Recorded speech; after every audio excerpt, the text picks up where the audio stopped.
So we recently passed the third anniversary of the loss of 13 U.S. service members at the Abbey Gate in Kabul, Afghanistan.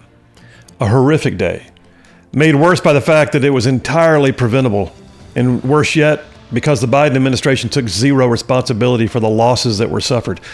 Look, as a veteran of the early days of the war in Afghanistan myself, I look back on that anniversary with a deep sense of loss.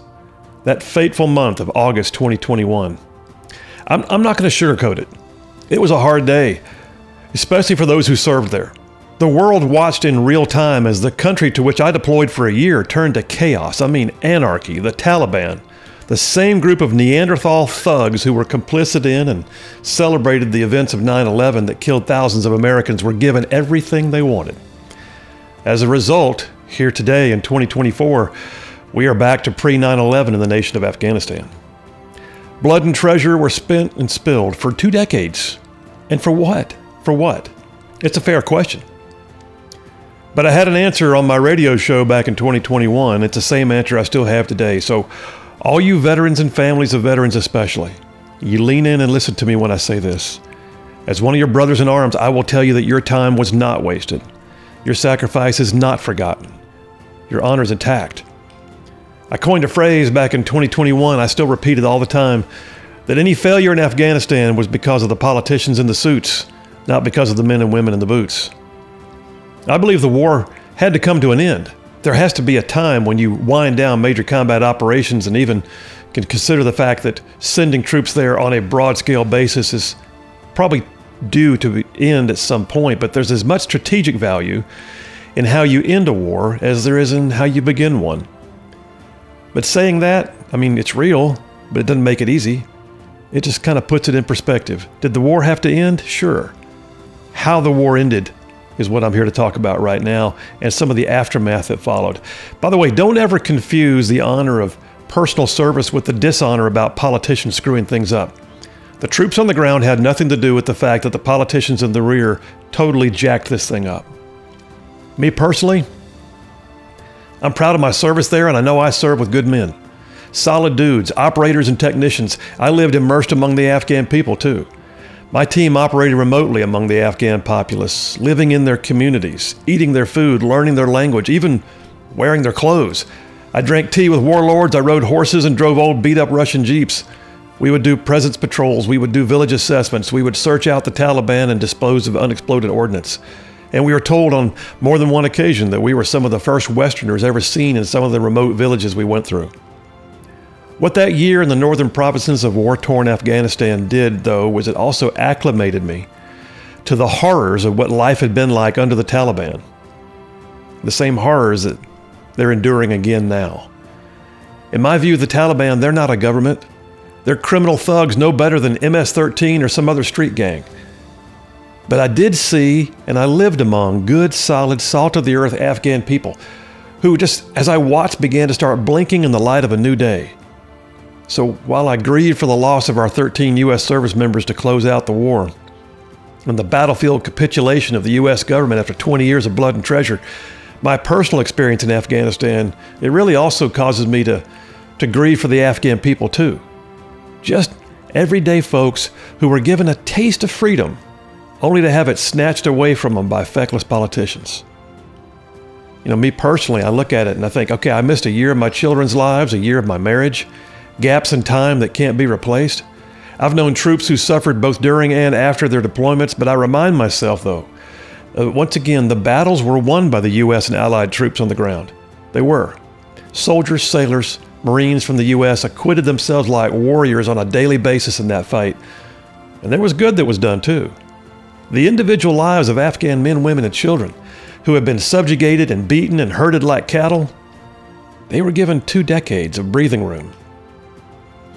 Back in August of 21, I heard retired Major General H.R. McMaster, who's the former National Security Advisor to President Trump, somebody I had the honor of meeting personally during my time at Fort Benning.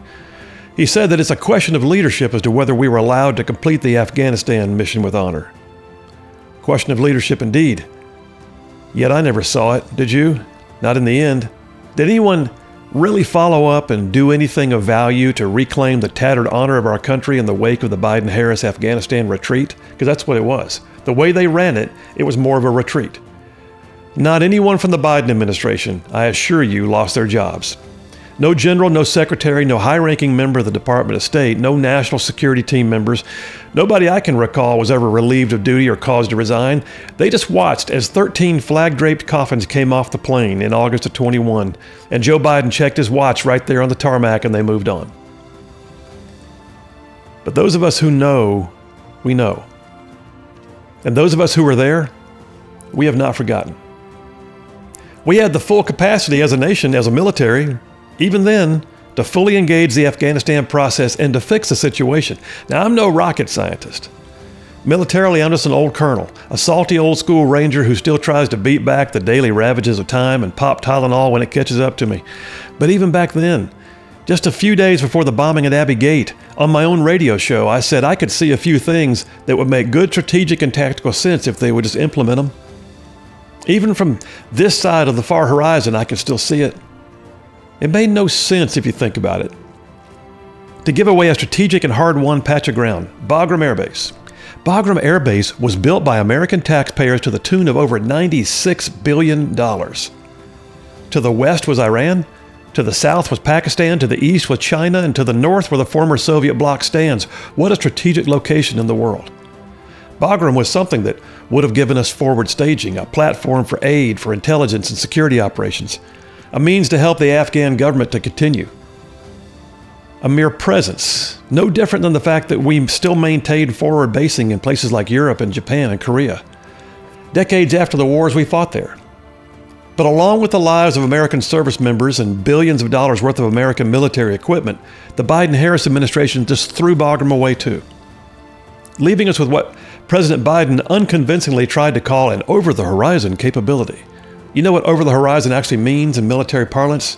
It means we're not there, but we want to be there, so we have to travel long distances to get there. And it makes no strategic sense whatsoever if you have an alternative.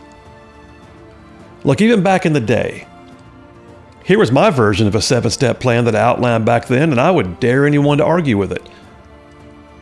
As we began to look at the trouble that was brewing as the pullout was not going well, launch elements of the 75th Ranger Regiment trained in airfield seizure and re-seized Bagram Airfield, followed closely by a more robust element of a Stryker Brigade combat team or something with similar capabilities, have them go defilade in and create a safe and defendable zone for a large-scale manageable airlift. But we didn't do that. For reasons unknown, we just literally abandoned the controlled, defensible environment of Bagram to move to the less defendable civilian airport in Kabul. And the rest is history. They could have also reinforced the Kabul airport with more troops with expanded capabilities and pushed the perimeter further out. Give us some additional standoff capability, expanded fields of fire, and clear and manageable rules of engagement to deal with the enemy. But we didn't do that. And carnage was the result. They could have also managed the battlefield messaging better with U.S. PSYOPs and given them a full range to announce in no uncertain terms that we have withdrawn any date certain for our withdrawal. In other words, we'll leave when the milestones are met, not when the calendar is met. The Taliban, just tell them they just bought themselves a turd sandwich and we're going to make them eat it. But we didn't do that. We put a date on the calendar, and we told our enemies what to expect. Here's the other thing we could have done in 2021. Kill bad guys. But we stopped killing bad guys. So the bad guys stopped running and they turned their attention to killing good guys. We could have also, in my opinion, conducted a positive exfiltration of all U.S. citizens, all of them, all U.S. citizens and friendly forces, and then hang around just a bit longer, just for a good measure, you know, until we were satisfied. But we didn't do that. We abandoned nearly 1,000 U.S. civilians and green card holders, and that abandonment was just salt in the overall wound. Something that's been talked about a lot is we could have also easily collected or destroyed any weapon or source of military hardware that we could identify that had Made in America stamped on it, but we did not. We left behind billions of dollars in equipment, and in August of this year, 2024, just a couple weeks ago, the Taliban, they held a victory parade with our equipment. We could have also, in my opinion, withdrawn fully at the time of our own choosing, hopefully maintaining a ready, rotating force to occupy Bagram so we could have a presence in one of the most dangerous locations in the geographic world. But we didn't do that. We just let the bad guys run us out. If we had done anything remotely like the things I just outlined, we would have maintained our national honor, but the Biden-Harris administration did not do any of those things. Biden-Harris and their lackeys, they handed our honor to those who have little regard for it. But duty, honor, country, it's far more than a series of words. We should never forget the 13 who died at Abbey Gate. And my hope is that we will not have to go back to those dusty grounds again and recoup what was handed away. But Afghanistan, as I speak right now, is once again a safe haven for our enemies, so I suspect the possibility is that we will have to see it once again, up close and personal. So I don't know what happens next with Afghanistan, but I do know what happened before. I was there.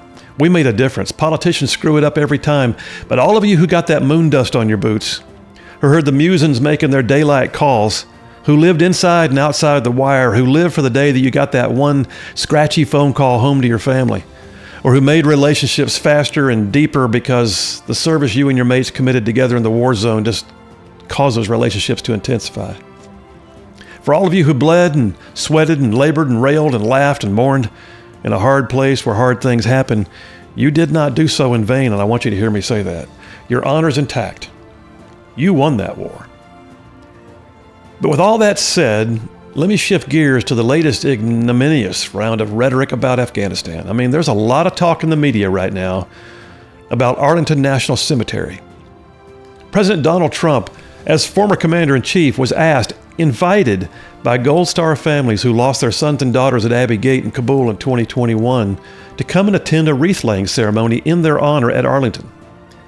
Keep in mind, he's a former president of the United States. He was invited as a former commander-in-chief, and that's the part the press can't get over. But in demagoguing the choice of one man to honor our war dead, the press chooses to totally overlook the fact that while Trump was laying wreaths and hugging necks and attending solemn moments, that the current president, who as commander-in-chief presided over the events that caused their deaths in the first place, he was on his second vacation in a month laying on the beach saying nothing. So Biden put his toes in the sand while Trump walked on holy ground. And that, my friends, is the real story. I don't know if you've ever attended a military funeral. I have. My father, my uncle, my grandfather, they were all buried with military honors. It's a sobering, beautiful, and inspiring moment all at the same time. But Arlington National Cemetery, it carries its own mystique. Acres and acres of gardens of simple white markers engraved with the names of fallen heroes. Manicured grounds and shade trees, rolling hills, the occasional special statue or marker or tomb. It is at once both picture-perfect and distinctly emotional just to be there. So in 2009, while I was in the middle of a tour at the Pentagon, I served on the Army staff in the G3 Special Operations Division. And when a special operations soldier was killed overseas, we were sometimes asked to go and attend the graveside services at Arlington as a show of support to the families. So on one particular day, the word came down that another one of our soft warriors had fallen, and so a group of us put on our dress uniforms, we polished up our jump boots, and we went to Arlington. There was a palpable feeling of being in a special place. The ceremony was brief, but it was so well done. The honor guard was present. The old guard performed the rifle salute flawlessly. The sergeant-at-arms supervised the expert folding of the flag as it was lifted off the coffin.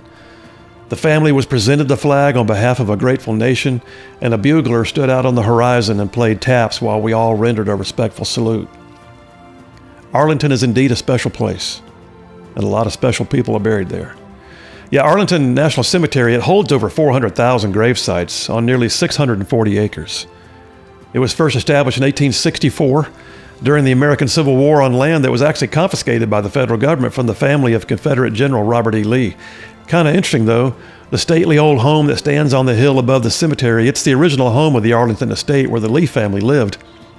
But the house was originally built by the grandson of George Washington, and it was Washington's granddaughter that was the wife of Robert E. Lee.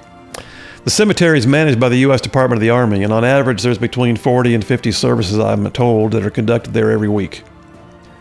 Arlington Cemetery is divided into 70 sections, and Section 60 is reserved for military personnel killed in the global war on terror. You're probably also familiar that at Arlington is also the Tomb of the Unknown Soldier, where members of the Special Tomb Guard of the 3rd U.S. Infantry Regiment have the meticulous guarding of the tomb down to a science, and they conduct it nonstop. It's an amazing thing to watch as the honor guards pace slowly back and forth, 21 steps southward, down the black mat behind the tomb. a sharp turn and a perfect left face facing 21 seconds to the east. Left face again, facing north for 21 seconds, and then 21 steps down the mat again. And they repeat the routine over and over until the soldier who's on guard duty at the time is relieved of duty. They change the guard every half hour in the summer and every hour in the winter. And each turn the guard makes is precise, it is instant, and it's followed by a loud click of the heels as he snaps them together. A tomb guard has actually been on duty at Arlington's Tomb of the Unknown, guarding and honoring the remains of soldiers from World War I, World War II, Korea, and at one point Vietnam, whose identities are known but to God. The modern era of DNA testing and dental records has made identification a little easier in the wars we fight today, but the honor guard, though, at Arlington, it remains on duty for the fallen of the past, and they do it continuously, 24 hours a day, 7 days a week, unabated since July of 1937.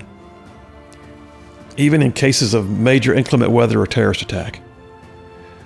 There's no discrimination, by the way, in burial at Arlington, but there are some famous names. General George C. Marshall, Audie Murphy, John F. Kennedy, his brother Robert F. Kennedy Sr., astronaut John Glenn, actor Lee Marvin, boxer Joe Louis, Justice Thurgood Marshall, Abner Doubleday, the founder of baseball, and the big band leader Glenn Miller has a monument there. Special monuments also exist for like the Tuskegee Airmen and the astronauts we lost in the Challenger disaster. Arlington is a special place, and the fuss over it most recently about Donald Trump being there, in my opinion, tarnishes the meaning of why he was there. In 1986, Ronald Reagan spoke at a Memorial Day event in Arlington. In his speech, he said this of the graves that were there. He said, "All of these men were different, but they shared this in common. They loved America very much. There was nothing they wouldn't do for her. And they loved with the sureness of the young. It's hard not to think," he said, "of the young in a place like this, for it's the young who do the fighting and the dying when a peace fails and war begins." Reagan went on to say, "And we owe them something, those boys. We owe them first a promise, that just as they did not forget their missing comrades, neither ever will we. And there are those promises. We must always remember," he said, "that peace is a fragile thing that needs constant vigilance, and we owe them a promise to look at the world with a steady gaze and perhaps a resigned toughness, knowing that we have adversaries in the world and challenges, and the only way to meet them and maintain the peace is by staying strong." He said that in 1986, on the ground where the 13 were honored just a couple of weeks ago. In my opinion, Arlington National Cemetery is holy ground. It's ground that was bought and paid for time and time again by the very people who are buried there. And the press right now is making a mockery of Arlington. They claim that by just being present at all, that somehow President Trump was injecting politics into the solemn place and the hallowed moments. If he had not been running for office, no one would have even questioned his presence. But the fact is that he was there. He was there at the request of the families of the fallen. Families who to this day say they've never even had direct contact with the Biden-Harris administration. It's shameful. Families, by the way, who still grieve, and they try not to be angered when they see the recurring video of Biden looking at his watch as their flag-draped coffins were taken off the plane. Trump did the right thing by being there, to honor the Gold Star families of Afghanistan. And if Biden had showed up, it would have been awkward, but it would have been the right thing to do, but he didn't. He took another day off and laid on the beach, wrapped up in his own cocoon of safety and security, while Donald Trump put on a suit and sweated out there in the August heat to be with the families of those who lost their children serving our nation. Arlington National Cemetery is indeed a national treasure. It is holy ground, and the press would do well to remember that. But the bottom line is this: what we endured for 20 years as a nation, and those of us who served there personally, it was tarnished by the manner in which the Biden-Harris administration retreated from the Taliban, and the manner in which they conducted that operation. It's not that it wasn't flawless, it's that it was reckless. But all of you who served there, just know this: you won that war. Afghanistan is still remembered. The men and women in uniform. Your service was not in vain, and you need to be honored. That's my philosophy.